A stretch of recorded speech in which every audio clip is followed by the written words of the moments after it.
Топить весь сервер Брукхейвена. Для начала нам нужно заспавнить любой дом. Лично я выберу вот этот. После этого заходим с вами в дом и включаем все краны с водой. Раз, два, 3, 4 и 5.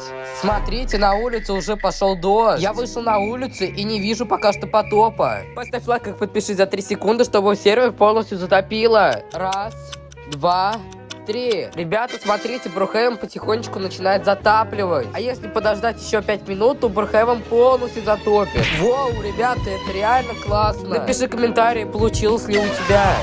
Как затопить весь сервер Брукхейвена.